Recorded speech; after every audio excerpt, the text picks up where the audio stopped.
السلام علیکم۔ اس ویڈیو کے اوپر گزرا ہوا وقت آپ کا انشاءاللہ زندگی میں قیمتی ثابت ہوگا، تو سبسکرائب کرنا نہ بھولیے گا۔ ریڈی پاش کارنیگی میلن یونیورسٹی میں کمپیوٹر سائنس کا استاد تھا۔ وہ پوری یونیورسٹی میں مشہور تھا۔ اساتذہ سے لے کر طالب علم تک یونیورسٹی کے تمام لوگ اسے بے انتہا پسند کرتے تھے۔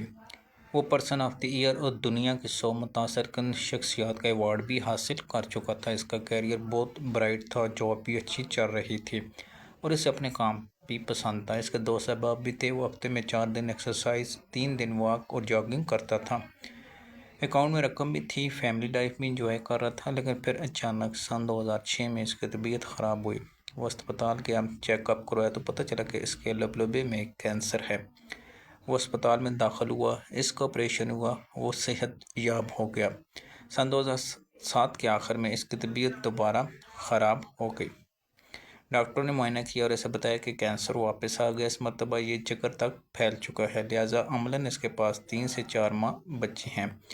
ڈاکٹروں نے اسے بتایا کہ اس کے پاس اب 2 آپشن ہیں، تم اپنا باقی وقت اسپتال میں گزار دو یا پھر اپنے خاندان کے ساتھ ہنسی خوشی ٹائم گزار کر دنیا سے رخصت ہو جاؤ۔ یہ خبر ریڈی کے لیے خوفناک تھی، لیکن قدرت نے اسے حوصلے اور عقل سے نواز رکھا، چنانچہ وہ یہ صدمہ برداشت کر گیا۔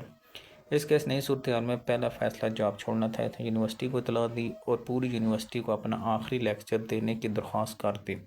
یونیورسٹی کی روایت ہے، یہ اپنے پروفیسر کو ریٹائرمنٹ سے قبل فائنل ٹاک کا موقع دیتی ہے۔ اس ٹاک کا ٹائٹل عموماً یہ ہوتا ہے، اگر آپ کو یہ پتہ چل جائے کہ یہ آپ کا آخری خطاب ہے تو آپ دنیا کے ساتھ کیا شیئر کریں گے۔ فائنل ٹاک کا موقع سب پروفیسروں کو ملتا تھا، لیکن ریڈی کا معاملہ مختلف تھا، کیونکہ یہ ایک مرنے والے پروفیسر کی آخری تقریر تھی۔ بہرحال قصہ مختصر، 18 ستمبر سن 2007 کو پاش کو اپنے طالب علموں، اساتذہ، پٹسبرگ شہر کے ایک اہم لوگوں اور میٹنگ سے گفتگو کا موقع ملا۔ ریڈی نے اپنے گفتگو کا موضوع ریئلی اچیومنٹ ڈریمز رکھا اور لیکچر کمال تھا۔ اس نے نہ صرف شرکاء کو زندگی کا مختلف پہلو دکھایا، بلکہ طالب علموں کو کامیابی کا ایسا راستہ بھی بتا دیا جو نظر سے اوجھل تھا۔ اور حال میں ایک صحافی بھی موجود تھا۔ وہ اس لیکچر سے اس قدر متاثر ہوا کہ اس نے دی لاسٹ لیکچر کے نام سے رینڈی پاش کے لیکچر کو کتابی شکل دے دی۔ یہ کتاب 8 اپریل سن 2000 کو شائع اور تیزی سے مقبول ہو گئی۔ ریڈی نے اس لیکچر کے بعد خود کو اپنی فیملی اور کینسر کی آگاہی تک محدود کر لیا۔ وہ اپنے خاندان کو وقت دیتا تھا اور کینسر جیسی موضوع مرض کے بارے میں لوگوں کو بتاتا رہا۔ اس کا کہنا تھا کہ کینسر کے مریض لوگوں کو اپنے مرض کے بارے میں نہیں بتا پاتے کیونکہ ہم جیسے مریضوں کے پاس زیادہ وقت نہیں ہوتا۔ وہ اپنی گفتگو میں مشہور کینیڈین مائیکل جے فاکس کی مثال دیتا تھا۔ اس کا کہنا تھا کہ مائیکل کو پارکنسن ہوئی تو اس نے اپنی ساری دولت اور وقت اس بیماری کے علاج کی دریافت اور آگاہی کے لیے وقف کر دیا، جبکہ یہ کینسر کے مریضوں کے پاس بدقسمتی سے اتنا وقت اور سرمایہ نہیں ہوتا۔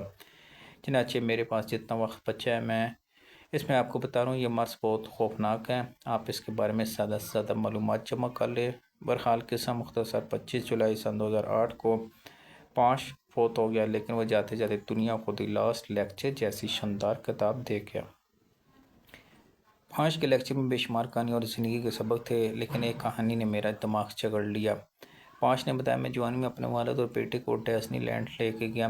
پارک میں ایک ٹرین چلتی ہے، لوگ آتے ہیں، ٹرین میں بیٹھتے ہیں، کسی نہ کسی اسٹیشن پر اتر جاتے ہیں اور جب دوبارہ ضرورت پڑتی ہے تو ٹرین میں پھر سوار ہو جاتے ہیں۔ جب ہم ایک ٹرین اسٹیشن پر پہنچے، میرے والد نے عجیب فرمائش کر دی۔ انہوں نے بتایا کہ میں بچپن سے ٹرین کے انجن میں ڈرائیور کے ساتھ بیٹھ کر سفر کرنا چاہتا تھا، لیکن مجھے پوری زندگی یہ موقع نہیں ملا۔ کیا تم میرے لیے اس انجن ڈرائیور کو راضی کر سکتے ہو؟ میں نے چند لمحے سوچا، پھر انجن ڈرائیور کے پاس چلا گیا۔ میں نے اس کے کان میں کچھ کہا اور اس نے فوراً ہاں کر دی۔ میں والد اور بیٹے کو ساتھ لیا اور ہم تینوں انجن میں ڈرائیور کے ساتھ بیٹھ گئے۔ ہم نے پورے پارک کا چکر لگایا۔ ڈرائیور راستے میں ہمیں انجن اور ٹرین کے بارے میں بتاتا رہا۔ اس نے پٹری کے سائز، انجن کی قسمیں، ٹرین کی ہسٹری بھی بتائی اور اپنی زندگی کے اہم واقعات بھی سنائے۔ وہ ہماری زندگی کا یادگار ترین سفر تھا، ہم نے اسے خوب انجوائے کیا۔ میرے والد کا سپنا پورا ہو گیا، میرا بیٹا بھی خوش ہو گیا، مجھے بھی ٹرین اور انجن کے بارے میں نئی معلومات مل گئی۔ بہرحال ہم جب اسٹیشن پر اترے تو میرے والد نے میرا شکریہ ادا کیا اور اس کے بعد پوچھا، تم نے ڈرائیور کے کان میں کیا کہا تھا؟ جس کے بعد وہ فوراً ہمیں انجن میں بٹھانے پہ راضی ہو گیا۔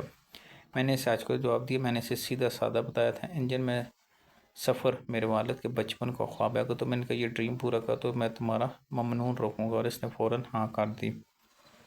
ریڈی نے اس کے بعد اپنے بیٹے سے کہا، بیٹا یہ یاد رکھو، ہم زندگی میں بے شمار مواقع صرف انکار کے خوف سے ضائع کر دیتے، جبکہ دوسری طرف 90% لوگ انجن ڈرائیور ہوتے ہیں، انہیں کبھی کسی نے درخواست ہی نہیں کی ہوتی، ان سے کبھی کسی نے پوچھا ہی نہیں ہوتا۔